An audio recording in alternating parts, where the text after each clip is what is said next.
Hello? Hello. Hello, magandang umaga, Jarrell. Uy, you're upside down. Okay. Magandang umaga, ikinagagalak kong makita ka muli, Jarrell. Medyo matagal tayong hindi nagkita kasi kahapon ikaw ay absent. Pero ngayon na nandito ka na, kumusta ka na, Jarrell? Very good. Very good. Ano naman ang mga ginawa mo sa I araw na ate ito? breakfast and Hmm? do homeschooling. Okay. Maaga ka bang nagising, Jarrell? Opo. Okay. Ngayon pala, tayo ay magkakaroon ng panibagong kwento. Okay, teka lang muna. Bubuksan ko lang ang iyong kwento sa araw na ito. Okay. So, ang kwentong natin ay tungkol sa... Okay, ito na lang muna. Okay, laki sa hirap. Pwede din. Ay, ang Sekretong Ricardo. Okay, ang bagong kwento natin ay pinamagatang ang Sekretong Ricardo. Let me share my screen upang tayo ay makapagsimula na. Tapos ka na bang kumain? Opo. Okay, good. Okay, so ito na ang iyong... Mhm. So, the secret ingredients, ang sekretong Ricardo. Ito ay kwento ni Grace D. Chong at guhit ni Beth Parocha Doctolero. Okay. So, pag sinabing Ricardo, ano nga ito? Ibig sabihin ay, Again? yes, ingredients. Marunong ka bang magluto, Jarrell? Yes, I know. Okay, very good. Ano ang kaya mong Oh, lutuin? I can cook egg and I can survive. Huh? And yeah, it's so easy for me. Just mix it. And also bread and cheese. It's just too easy. Like Oh, they're just too easy to make. easy to make. Okay. So, ano ang rekado para sa pagluluto ng itlog? I was like egg and a salt. Salt, 'di ba? So, yes, very easy nga lang. Ngayon, mari mo bang basahin ang kwento? Talaga ako na po ang magluto para sa atin, tanong ni Theo.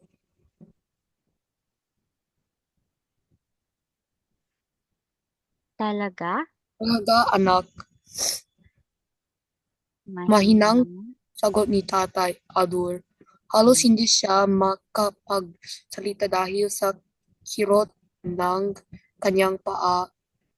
Kasi hindi naman ako pwedeng magluto at mahiya ng sabay. Pilit niyang pagpatawa kay Theo. Eh, natigilan? Na, natigilan si Theo. Hindi niya alam kung matawa Matutuwa? siya, matuwa siya o malungkot. Dapat siyang matuwa dahil sa wakas pinapayagan na siya ng tatay niya magluto ng mag-isa niya. Pero nalungkot siya dahil ngayon lamang niya nakitang higahan ng ang Nanghihina? naghinga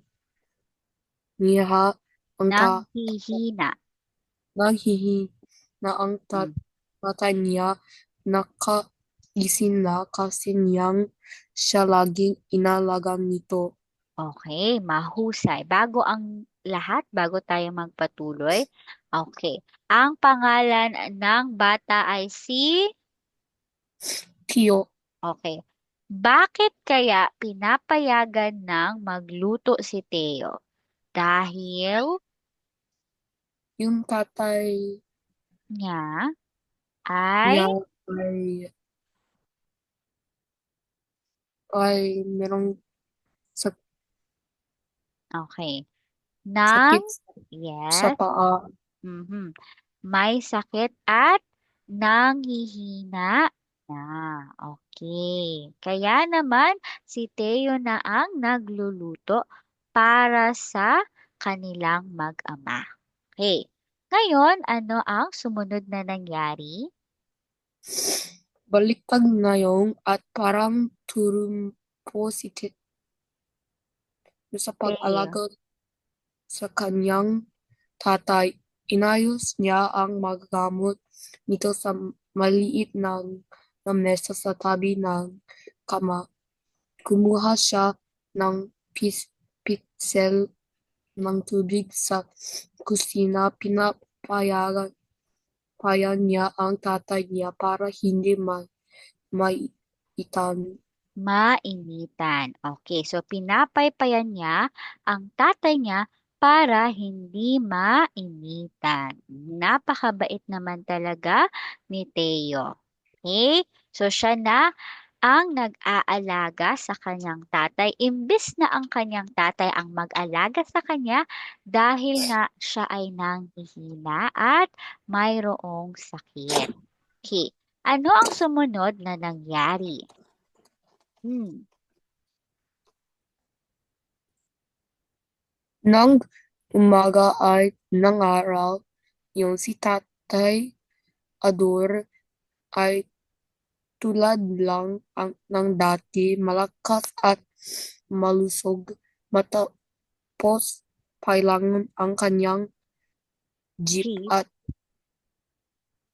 mag, at magpapaalam kay Teo. Pinaandara na niya ang jeep, jeep papunta sa bukid. Ngunit habang inatras niya ito palabas sa kalye, mabilis nang nadumaan ang isang malaking truck. Nabangga ng humahurot na truck ang jeep ni Tatay Ador. Oh no! So ano ba ang nangyari kay Tatay Ador, Jarrell? He was sitting his jeep outside, Okay, then in a big truck. Filipino, Yung, yung jeep Tatay Ador, ni, at, ni Tatay Ador, Ador ay nang, nang humahurot na truck, mahurot sa truck. mhm. Okay. So, ano ang trabaho ng Tatay Ador o ng tatay Jeep, ni Teo? jeep driver. Okay, isa siyang driver ng jeep. Tama. Ngunit habang inaatras niya ito palabas sa kalye, mayroong mabilis na dumaan na Truck. truck. At doon nga nabangga ng humaharurot na truck ang jeep ni Tatay Ador. So yun ang nangyari. At crash. Crash. Pero, Pero hindi man lamang tumigil ang kaserong driver. Tuloy-tuloy pa rin ito sa pagtakbo ng truck niya. Sinabi kay Teo ng mga kapitbahay na sumasalok, "Huwag kang mag-alala, kaming bahala sa tatay mo." At ala at agad nilang dinadala ito sa health center. okay. Nang masagasaan si Mang Ador, ano ang ginawa ng mga kapitbahay ni Teo? Huwag kang mag-alala, kaming the yung Ano ang kapitbahay ginawa? Okay?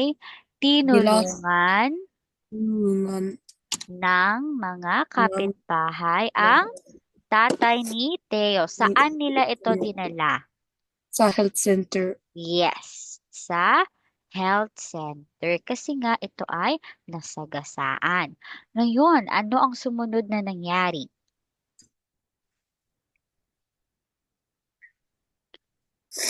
Ang lahat ay nakahiga ng Ano maluwang ng sabihan ni Dr. Ligtas Soriano? Soriano, ligtas na sa pangganip ni Mang Ador pero malaki ang sugat at sa kanyang kaliwag paa Mhm. at nabubog ang iba pang bahagi ng katawan niya. Ma- mahigapit na bilang Mahigpit? mahigpit na bilan ng doktor. Bilin. Kailangan niyang Mag mapahiya sa kama ng ilang araw. Okay. So, dito meron tayong mga Tagalog na salita, 'di ba? Sige. Balikan nga muna natin, ano ang ibig sabihin ng kapitbahay? Neighbor, Very good. Okay. Ano naman ang ibig sabihin ng mm, sugat? wound, Okay, tama. Pero malaki ang sugat sa kanyang, ano ang ibig sabihin ng paa? feet, Yes, okay. Nabugbog ang iba pang bahagi ng katawan. Ano ang ibig sabihin ng katawan? body, Yes, okay, mahusay. So talagang naiintindihan mo na ang kwento, Jarel, sapagkat marunong ka na or alam mo na ang bawat meaning ng salita. Okay? Mhm. Ngayon, ano ang kailangan ng Tatay Ador para siya ay gumaling? magpahiga sa kama, Okay, kailangan niyang magpahinga sa kama ng ilang araw. Tama. Ngayon, tayo ay magpatuloy na pagdating. pagdating sa kanilang bahay. Inihiga ni Tatay Ador ang masakit niyang katawan pero alang, alang kay Theo, pilit niyang ipinapakitang malakas pa rin siya mas nasaktan kasi siyang nakitang nag-alala si Theo para sa kanya. Theo, naring, naring mo sa kanya mo Narinig ba mo ba ako? ko? Tanong niya rito. Ay ikaw na yung si Chef Mateo. Okay. Mhm. Dahil nga nanghihina at kailangang magpahinga ng tatay, ibinili niya kang Teo na siya na ang magluluto. Si Chef Mateo na siya ngayon. Chef, ako? Chef, ako, tanong ni Theo. Natuwa sa narinig inalipag niya ang pamaypay at kumuha ng puting papel, gunting at pandikit. At anong ginagawa mo? Tanong ni Tatay Ador. Isang malaking sombrero. Dapat ang chef may sombrero. Gusto ni Theo na mukhang isang tunay na chef. Ngayong malakita na niya ang laman ng maliit na bangka sa ibaw ng pinakamataas na estate sa kusina. Estante sa kusina. Mhm. Okay. Isang malaking sombrero, dapat ang chef may sombrero. Gusto ni Teo nang magmukhang isang tunay na chef talaga. Ngayon makikita na niya ang laman ng maliit na banga sa ibabaw ng pinakamataas na estante sa kusina. Okay.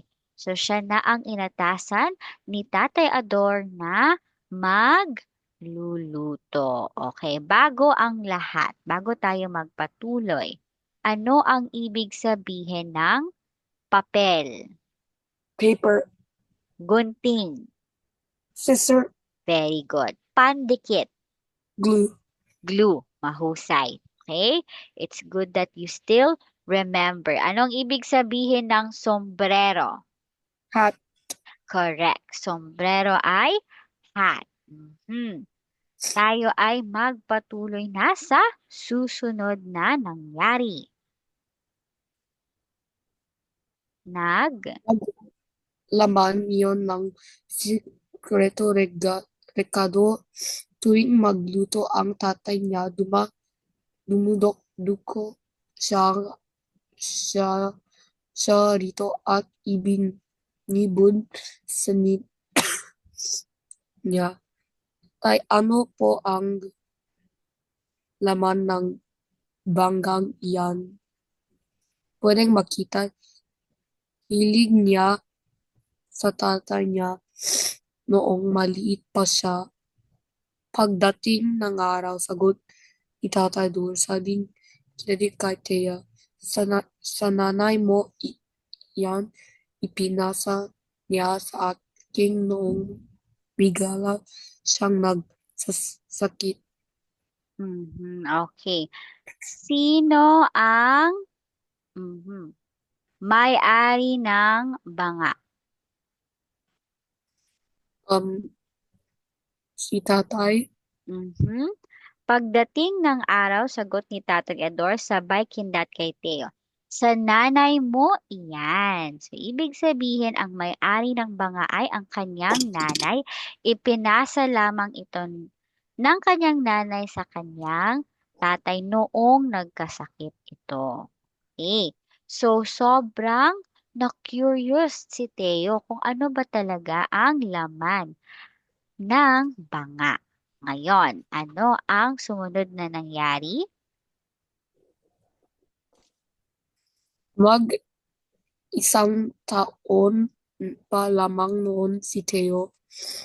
Noong mamatay ang nanay mo, hindi ko inakalang makahilingan ko ang pagluto tulad niya. Laging sinasabi ni Tatay Adol, mukhang pati si Theo ay nakakahilangan na rin, Kakahilingan? nakakahilingan na rin ang pagluto. Pero sabi ni Tatay niya, maunod Manood? ang manood ka lang muna anak at maghugas ng plato saka ka magluto kapag makiki ka na. Pero Okay. ngayon, Mhm. Pero ngayon pa lamang, pero ngayon pa lamang dahil sa aksidente, pinahayagan magluto si Theo at magamit niya ang sikreto rekado. okay.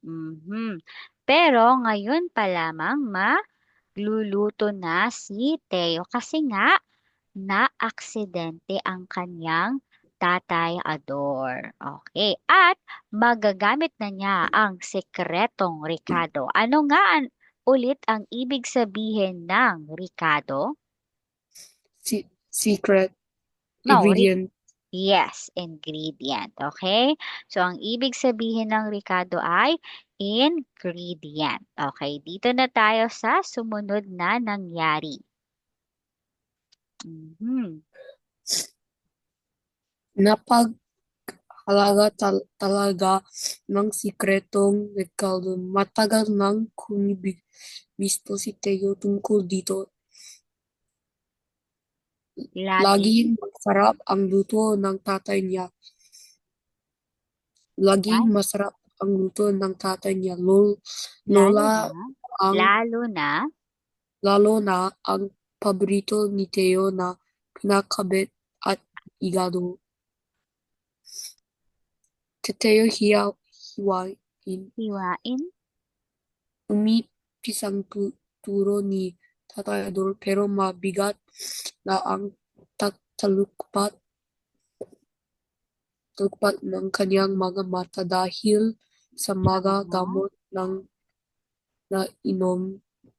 Nakatulog na siya bago matapos ang sinasabi. okay. So, ngayon, magluluto na si Teo. Pero bago ang lahat, ano ang paborito ni Teo? Ano ang kanyang paboritong pagkain? Pinakabet at igado. Okay. Mhm. Nasubukan mo na bang kumain ng pinakbet at igado? Hindi O, po. pero alam mo ba yung pinakbet? I don't know both of them. Okay. Ang pinakbet ay ano siya, vegetable. Okay? Maraming iba't ibang klase ng gulay. Ang igado naman ay iba naman siya. Hindi ko siya ma-explain, pero masarap din ito. Okay. Ngayon, dito na muna tayo sa salitang talukap. Ano sa tingin mo ang ibig sabihin ng talukap? Mhm. Um, Okay. Base sa iyong nabasa, sabi rito, umpisang turo ni Tatay Ador, pero mabigat na ang talukap ng kaniyang mga mata dahil sa gamot na ininom.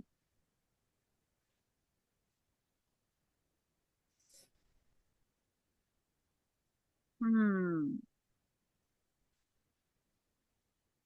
um, Ice. Okay. Ang mata, yan yung eye. Okay. Pag sinabing talukap, it's the, ano ito, eyelashes. Okay? So, eyelashes, talukap. Okay? Ngayon, nasabi rin dito ang salitang hiwain. Ano ang ibig sabihin ng hiwain? Use. Hiwain, it means to cut or to slice. Okay. Teo hiwain. Okay, so supposedly, tuturuan ni Tatay Ador si Teo na magluto. Ngunit dahil sa mga gamot, ano sa tingin mo ang ibig sabihin ng gamot? Medicine. Yes, na kanyang ininom, siya ay naantok at nakatulog na siya bago pa matapos ang kanyang sinasabi. Kaya ano kaya ang sumunod na nangyari, Gerald? Maaari mo bang Ay, basahin? huwag kayong mag-alala. Ako nang bahala, bahala, Marunong? marunong na ako nagbaha, bahala Marunong na akong mo akong magluto. Makita ayo nyo.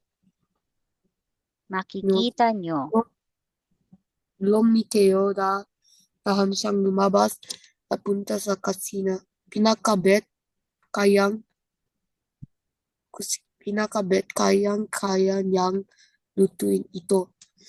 Madalas niyang napanood ang tatay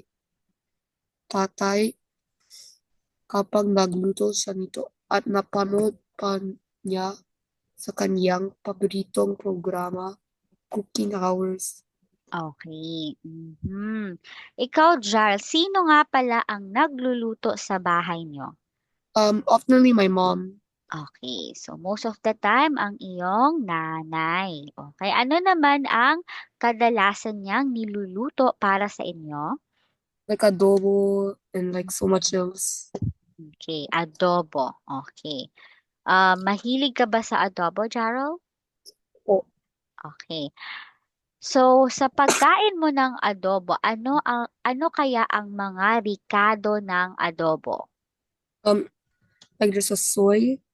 I'm not sure the sauce, but like, there's meat, Oh, potato, of and then beef, course. and a Yes, boiled egg. boiled egg. Ano pa kaya?